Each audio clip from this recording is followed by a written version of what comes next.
Welcome back to chapter 25. In this chapter, we're going to be comparing counts. We're going to be doing things that are a little bit bigger than some of the proportion stuff we did a few chapters ago. And this is going to give us a new test. It's called a chi-squared test. And it's going to give us a p-value that means the exact same thing as every p-value has ever always meant. We will be looking at three different kinds of chi-squared tests, but there's no confidence intervals or anything like that that goes along with these. So the first one is called the goodness of fit test. And this is a test of whether the distribution of counts in one categorical variable matches the distribution by a model. And so there's going to be assumptions or conditions. We're going to do an example of this. It's going to be M&Ms. The M&M company says that the proportion of M&Ms are this. We're going to get a sample, and we're going to see if our sample matches what they say. So that's a type of example of what a goodness of fit test would be. So our assumptions and conditions, we have counted data. So they are counts, like we're going to have their observed data. It's not a proportion, it's a count. They're going to be 0 and integers, like positive integers. Independence, the counts and cells should be independent of each other. Randomization, yes, they have to come from a random population. And again, less than 10% of the population, because otherwise that takes away from the independence, because all of a sudden when you start removing more than 10% of the population, you don't have kind of a with replacement type um, uh, probability going on. The sample size assumption, we must have enough data for the methods to work. So, I mean, you do have to have a big enough sample size. So we should see at least 5 individuals in each cell. I've also seen the condition here where we would have no more than 20% of the cells less than 5. Generally speaking, that gives you one cell of a table that can be less than 5, because the tables aren't usually going to be big enough to have more than that. And so this is basically the same that NP and NQ have to be at least 10 when we were looking at proportions. So calculations, we want to examine how well the observed data reflect what's expected. We take the differences of them, and then we basically average them. But the problem is if we average them, we'd come out to be about 0 every time, and that doesn't help us out. So like what we did with the standard deviation, we square those values. And so we get the relative size difference, and we divide each squared by the expected count of the cell. So the equation for all chi-squareds is we're going to take observed minus expected squared divided by the expected, and then we add all those together. Here we go. So the test statistic, called chi-squared, is found by adding all these together. It looks like X. It's actually the Greek letter chi, which looks like X. Is where X came from. And so yeah, it's just observed minus expected squared divided by the expected. This test is also in your calculators. There's the chi-squared. It's a GOF. That's goodness of fit. You'd put your observed in one list, you'd put your expected in another list, and then you can run it. There's also the chi-squared test, which will be for the other two that we'll be seeing today. So, like the t-distribution, the chi-squared is not one single distribution because it has a degree of freedom. And so every degree of freedom is going to be a little bit different. So our table is going to be similar to that t-table, where we have the degree of freedom going down the left side, and then we have those critical values, or those the critical p-values going along the top, and we find the chi-squared values. And chances are we're not going to see the chi-squared value that we're looking at, but the one, it'll be in between two, or it'll be way bigger or way smaller than what's on there. So the number of degrees of freedom for the goodness of fit test is the number of categories minus 1. Um, One-sided versus two-sided. Chi-square statistic is only for hypotheses, and it's always a one-sided test because it's going to be either close to what's predicted or it's not going to be close to what's predicted. The bigger the chi-squared value, the more evidence there is that the model wasn't right. And the reason for this, as opposed to the just the proportion test, we're going to be looking at M&Ms in just this minute. And specifically, how many blues did we get? Which I got an insane number of blues. But if the more blues I have, the bigger proportion that I have that are blues, other proportions have to change. They're going to have to drop somewhere. And so this is take into account all that. When we were dealing with um, just the proportion, we'd be looking at just blues. But here we're looking at all the colors. Do all the colors match what they say?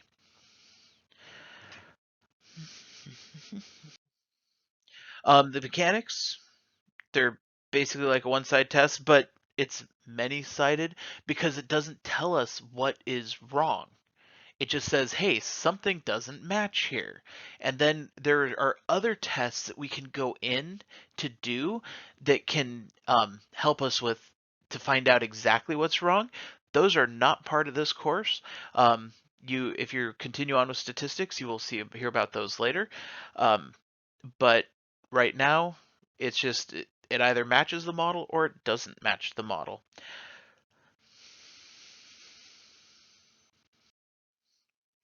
So for the chi-square calculation, we have to find the expected values. So based on our hypothesis, how many would we expect to get? They have to be a count, not the proportion. The expected value is the product of the total number of observations times this proportion. Um, we're going to compute the residuals, that is the observed minus the expected, and then square them. And then we're going to divide by the expected, and then add them all together. Find the degree of freedom, and then test hypothesis by taking the chi-squared statistic and looking at on the chi-squared table to see what p-value we have. And then the p-value means the same thing as every other p-value that we've always seen. That's the probability of getting the results we got if the null hypothesis is true. And so the smaller the p-value, the more the more evidence we have to reject the null hypothesis. So for our goodness of fit test, um, back in the mid 90s, the M&M company added the blue M&Ms. They changed, they used to have like a tan M&M. They changed it to blue. I don't know, they all taste the same. I don't think it matters that much. And they said that the new mix of colors will have 30% browns, 20% of reds and yellows, and then 10% of oranges, blues, and greens. And so we're going to test that. First, our hypotheses. The null hypothesis is the distribution will be as it says. I mean, you could write it out like 30% brown, 20% red, 20% yellow, 10% orange, blue, green, or it's the distribution is as stated. And then the alternative hypothesis, at least one of those will be wrong. And that is basically the alternative hypothesis for every goodness of fit test. At least one of the stated proportions will be wrong. So let's gather some data. There's my data. See the crazy number of blues I had? I saw that and I'm like, well, this is not good data, but that's the sample I got. So here we go. I'd look at that and think that there's a good likelihood that we might make a type 1 error on this one just because of that number of blues. And so we're going to make a table. We have the observed numbers, we have the expected numbers, and then the observed minus expected squared divided by expected. So the observed numbers, if we count up all these things, which I did, had 10 browns, 12 yellows, 7 reds, 17 oranges, 21 greens, and 33 blues, for a total of 100 M&Ms exactly, which was kind of annoying because it means that all of our expected values will be very nice numbers, but it's also kind of nice because all of our expected values will be very nice numbers. Um, so the expected, if we have 30% browns, well, times the 100 total would give us 30 browns. 20% reds and yellows times 100 total would give us 20 of each of those. So those are the expected values that we would get for 100 M&Ms.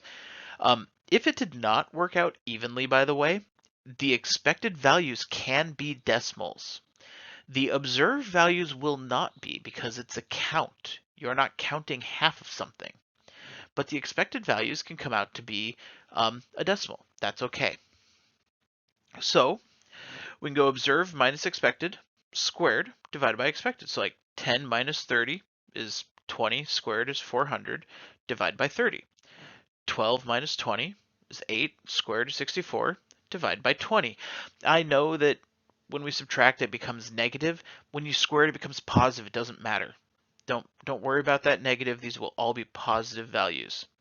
Um, and so we get those values. Now, generally speaking, I'd be writing them in decimal form here, as opposed to my unreduced fractions.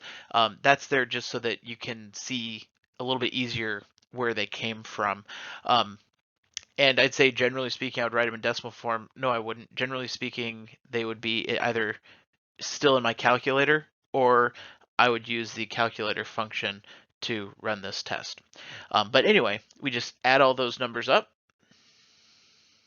and we get 94.88, which is a really large chi-squared value, as I would expect with that crazy number of blues and that small number of reds. The things we'd be looking at here, like here we have a big difference. Here we have a big difference. This one's a pretty big difference even. Um, the yellows aren't going to contribute as much to the chi-squared. Neither are the oranges because those are just 7 and 8 away. But those are really big. So we have this chi-squared value, and that's what this is right here, the 94.88. So we're going to take it to our table. I know it's covering up part of the stuff. So we have a degree of freedom. We have 1, 2, 3, 4, 5, 6 colors, which means we have a degree of freedom of 5. And so we're looking, notice the chi-squareds are getting bigger as we're going. 94.88 is going to be way out here, which is going to be way smaller than 0.005. So there is good evidence to suggest that the mixture of M&Ms is not what the M&M company has claimed. And fun story. So this data was back from about 1995. Since then, they have adjusted their mix, and they had it posted. And it's closer, but they've adjusted it again.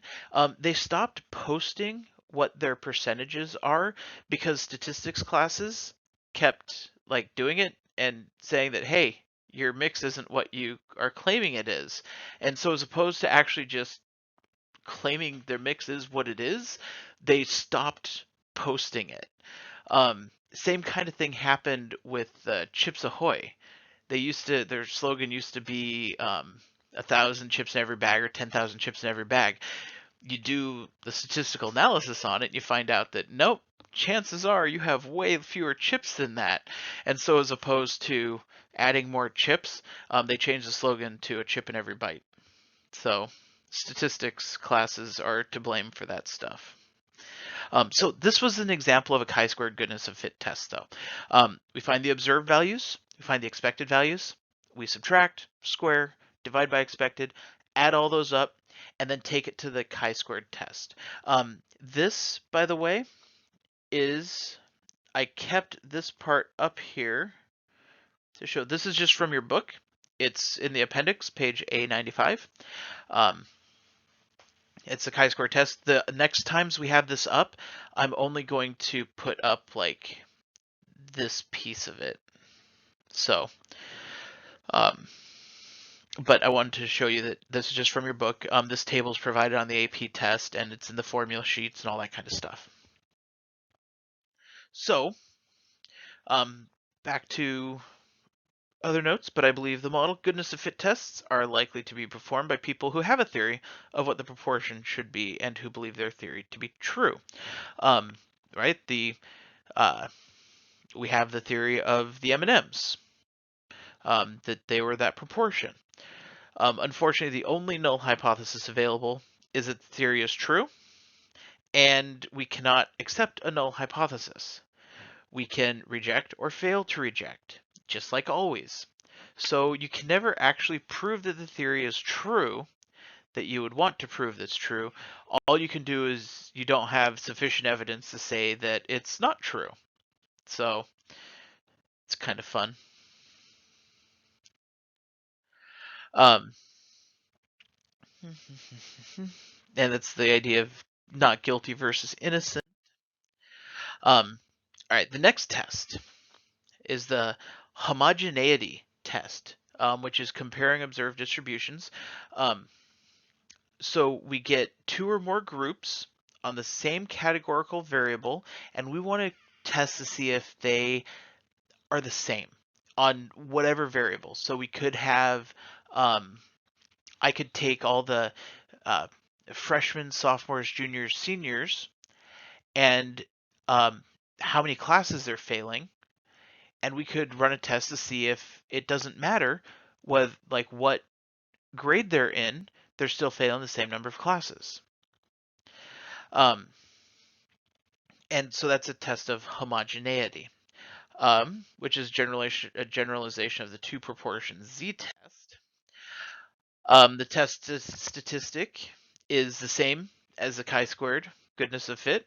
We're still using chi-squared. It's still observed minus expected squared divided by expected. Then we add all those up.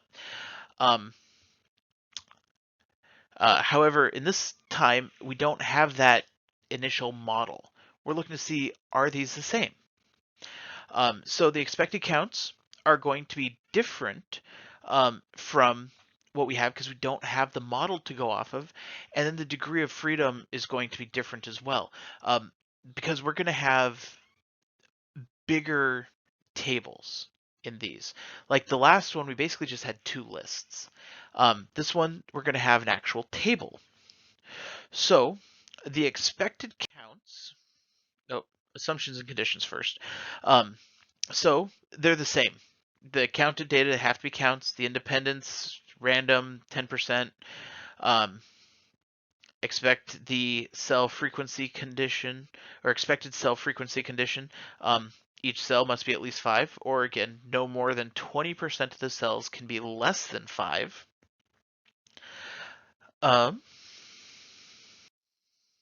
So the calculation for the expected counts, we multiply the row and the row total and the column total, and then we divide it by the table total for each cell, and we'll see that. And then the chi-squared is still the observed minus the expected for each cell, squared, divided by the expected of that cell, then add them all up. For the degrees of freedom, it's not just the number of categories minus 1, it's the number of rows minus 1 times the number of columns minus 1. Generally speaking, the number of rows and the number of columns are going to be pretty small. In fact, a lot of times one of those is 2, and so you end up with just the number of the other one minus 1.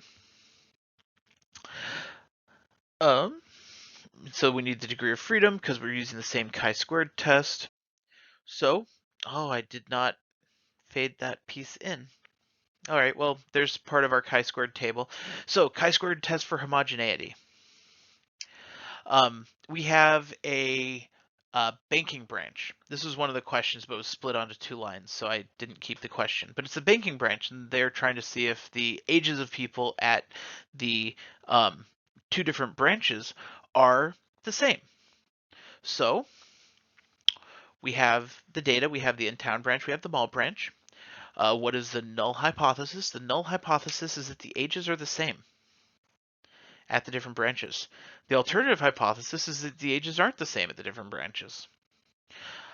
What type of test? This is a chi-squared test for homogeneity. That's why we're doing it right here.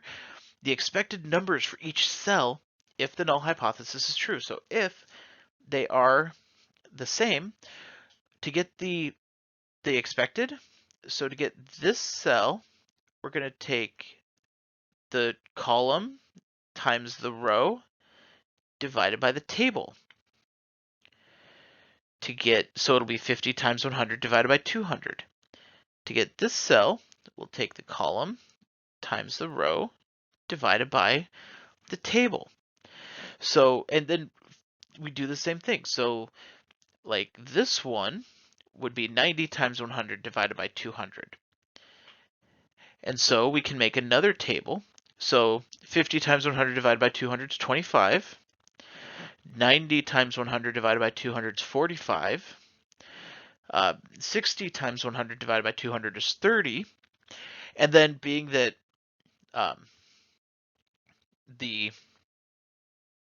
these two numbers are the same, we still have 50 times 100 divided by 200. We took the same number of people at both of them, so this next row is going to be the same. That's not always the case because we don't always have the same total in both lines, but in this case they came out to be the same. So now the chi-squared, we're going to go 20 minus 25 squared divided by 25 plus 30 minus 25 squared divided by 25 plus 40 minus 45 squared divided by 45 plus 50 minus 45 squared divided by 45 plus 40 minus 30 squared divided by 30 plus 20 minus 30 squared divided by 30. This is really boring data. Like these all come out like they're like right on either side of the stuff.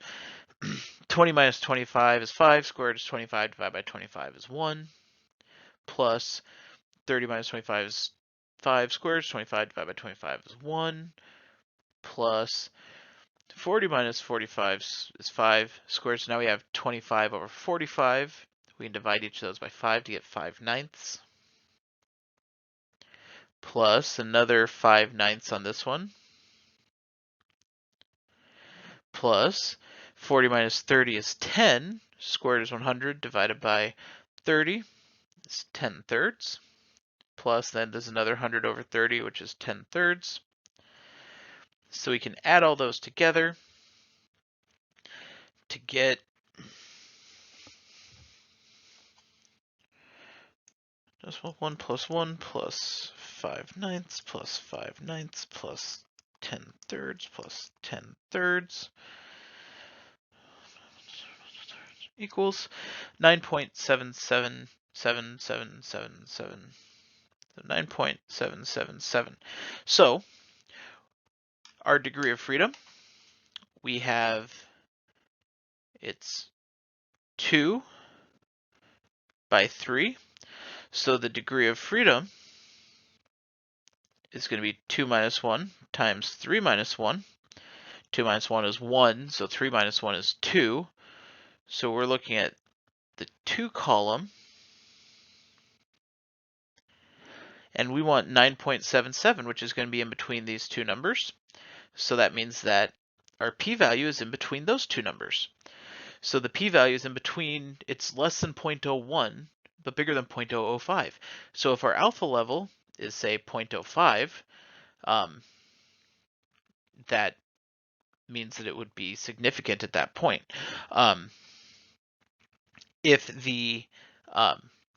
we had this information, we could write with a p-value less than 0.01, this gives us significant evidence to reject the null hypothesis that they have the ages are the same at both branches, leading us to believe that the ages are different at the two branches.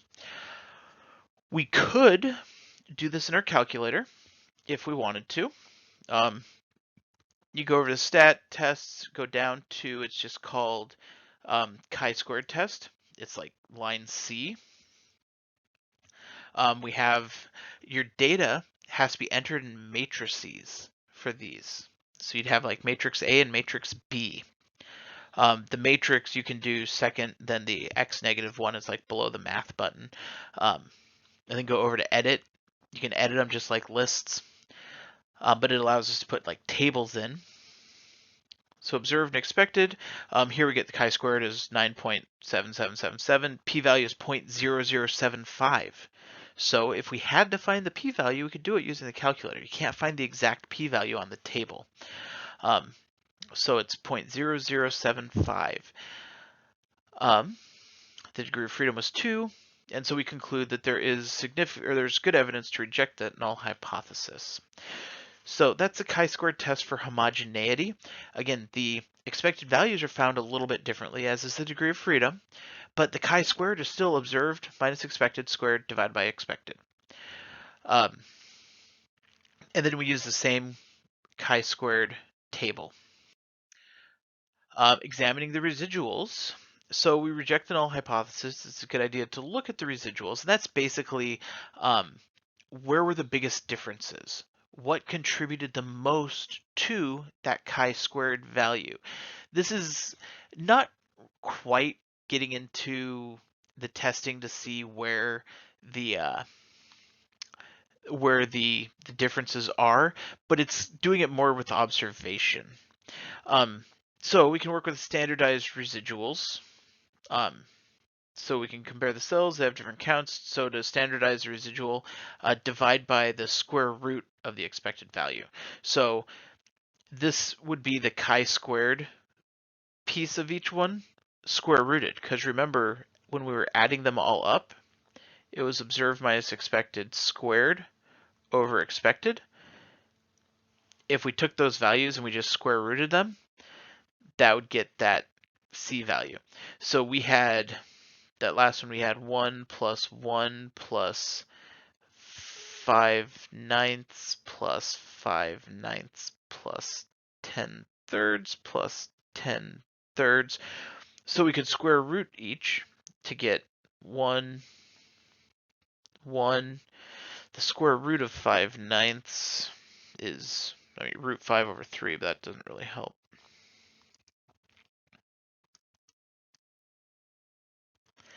Um, 0.74, 0.74, and then square root of 10/3 is 1.8. So it was this group here, that older group, that was contributing the most to the difference between the in-town and the mall branches of the bank.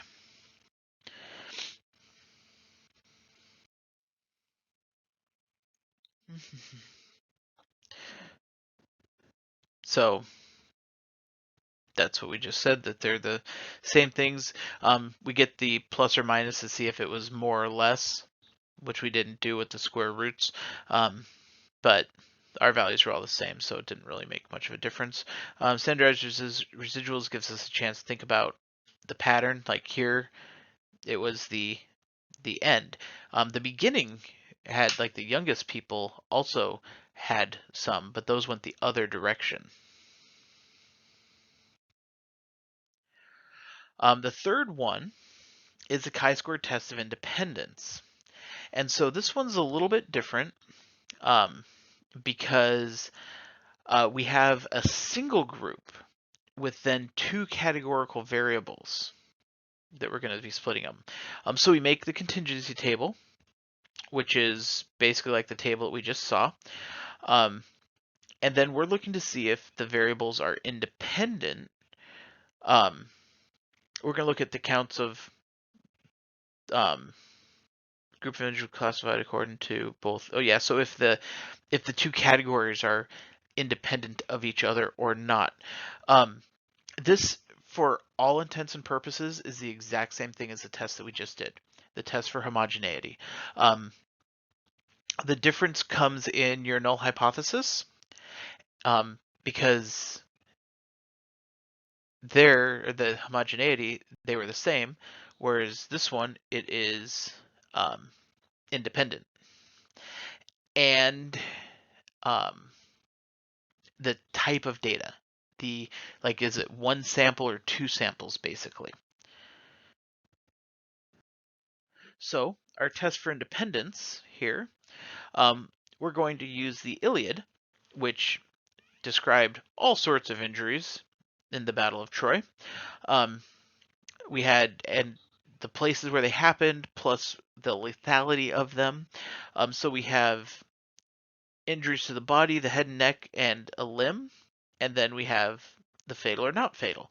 And so the test of independence would test to see whether or not the location of an injury was independent, or if there was an association between the location of an injury and the fatality of the injury.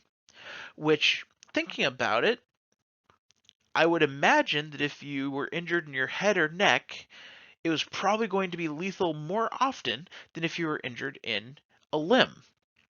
Possibly, but maybe not. We have to test to find out. So, the null hypothesis is, again, that the values are independent, so they don't relate to each other at all. What are the expected values? So the expected values are found the exact same way. For this first one, which would be the expected value for the body fatal, it'll be the 118 times 67 divided by 146.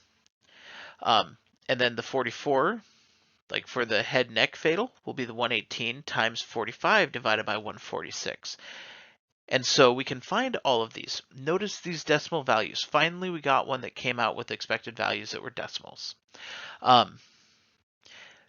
Any of them could be, even the M&Ms. We could have had decimals for the expected values. That's okay. You cannot have decimals for the observed values. Compute the chi-squared statistic. It's done the same way. 61 minus 54.15 squared divided by 54.15 plus 44 times 36.37 squared divided by 36.37. Or you could do it in your calculator. And doing it in the calculator, it is the same test as the one that we just did, the homogeneity test. So it's just the chi-squared. There are two tests. There's a chi-squared test and the chi-squared GOF test. That's the goodness of fit. That's the first one. That you would put your data into two lists, expected and observed. So we can do this one. We have matrix C and D in this case. Calculate, we get a chi-squared equal to 52.64, which will give us a p-value 3.698 times 10 to the negative 12. So try it in your calculator. You should get those values, assuming I typed everything in correctly. And then the degree of freedom is found the same way. We have 3 rows. We have 2 columns. So it's 3 minus 1 times 2 minus 1, which is 2. If we were looking at that 2, looking for 52, I mean, that's way out here, which is evident because that p-value is super, super small. So that tells us that there's strong evidence to reject the null hypothesis, that these are independent and claim that there is some association between the injury site and the lethality of it, which, again, we would probably assume that would be the case. Um, Notice in the head and body, most of the injuries were fatal, whereas in the limbs, a good portion of them were not fatal, right? That makes sense. We could be looking at the residuals for this as well, just like we did with the other ones. We subtract and then divide by the square root of that expected value to see where do the biggest chi-squared values come from. Um, so again, the chi-squared test for independence and the chi-squared test for homogeneity are, for all intents and purposes, they're done the same. The differences come in the null hypothesis and the data that gets used. Although in in the example I used for a test of homogeneity, I said we could take each of the grade levels and how many classes you fail. That could be one population. It could be standard high school. I'm breaking them into the um, the grade level and is one categorical variable, and the number of classes they failed is the other categorical variable. And we could test to see if they're independent. So there is a bit of overlap. There's a these two tests are very, very similar. The assumptions and conditions, basically the same. Each expected value should be at least 5. Notice that's the expected value, not the observed value. If we're interested in the independence of variables, we usually want to generalize from the data to some population. So we want to make sure it's a random sample. Each cell of the contingency table contributes a term to the chi-squared sum, and it helps to examine those standardized residuals, just like we did. I already mentioned that. Chi-squared and causation. So chi-squared tests are used a lot because it examines more data than just a little bit, especially those tests for independence. But remember that the association there, like, hey, we rejected it, that does not mean causation. So the two variables, first of all, are basically the same. Like, it doesn't matter. Like, we had the lethality up here and the placement on the body there. We could have flipped that around. It doesn't matter. So who's to say that the place of the injury caused the lethality, or if the lethality caused the place of the injury? All right, that one doesn't make sense in this case, but a lot of times it does. And so even if there was causation, it's you can't say which way it goes necessarily. And so, again, there's never a way to eliminate that lurking variable, and which could also cause that loss of independence.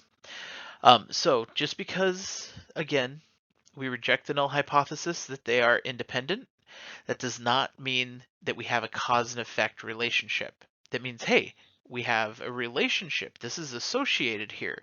The placement of an injury is associated with the fatality of said injury.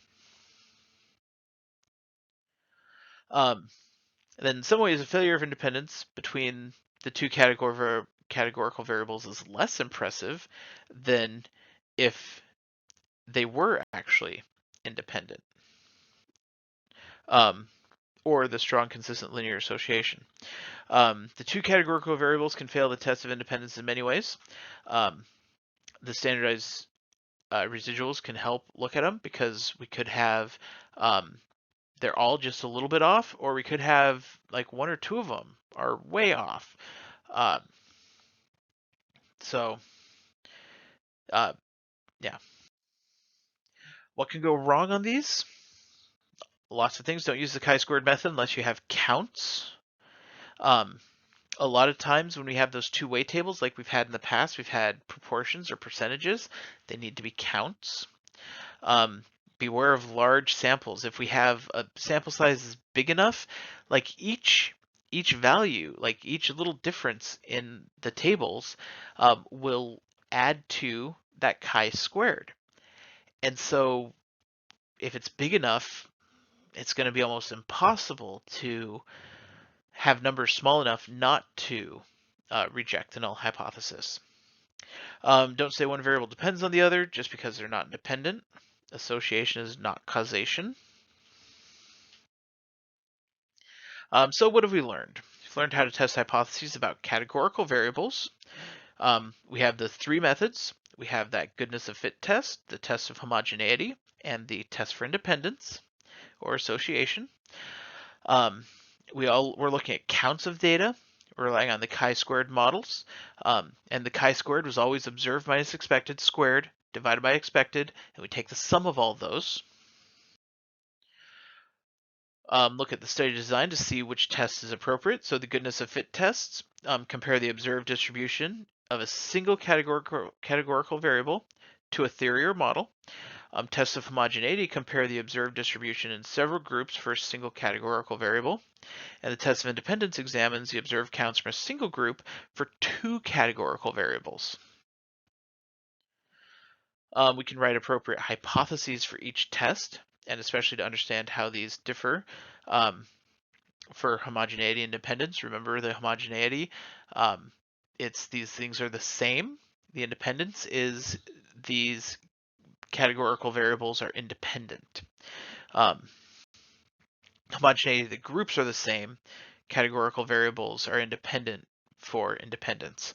And then the goodness of fit test is the